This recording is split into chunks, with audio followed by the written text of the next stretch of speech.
اگر نہیں صحابی نے تو بددعا ہے، بددعا بھی ہے تو پھر ایک لمحے کے لیے اگر ہم یہ بھی مان لیں کہ بددعا ہے تو پھر ہونے دو. اتنی بڑی بیوی کی بددعا رد تھوڑی ہو سکتی. اگر نہیں مسئلہ یہ ہے، ویسے تو آپ کہتے ہیں کہ پتا بھی نہیں ہلتا اس کی مرضی کے بغیر، یہ ماتمی کا ہاتھ اپنی مرضی سے ہل رہا، اسے بھی اللہ کی مرضی سے کیا. لیکن نہیں، ہمیں اصل میں اعتراض تو یہ آپ لوگوں نے خود ہی مارا تھا، خود ہی روتے. میں کہ ہم تو نہیں تھے تو ان کے نام لکھ لیتے، ان کی بلدیتوں کا پتہ کر لیتے، کون کس کا بیٹا تھا، کون کس کا بھائی تھا، کون کس کا بھتیجا تھا.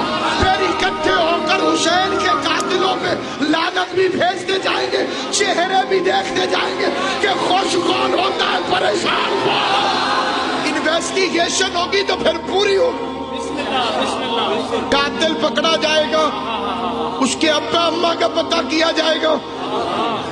اور یہ میں کوئی انوکھی بات نہیں کر رہا ہوں. آپ کسی بھی پولیس سینٹر سے جا کے پوچھ لیں کہ جب وہ تفتیش کرتے ہیں جیب کترا بھی پکڑا جائے تو اسے پوچھتے ہیں تیرا ابا کیا کرتا ہے؟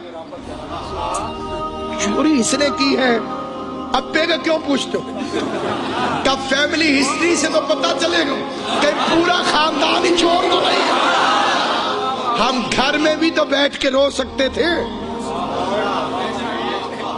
تو بندے آ کے پوچھ لیتے گھر والے کیوں رو رہے ہو، بات ختم ہو جاتی.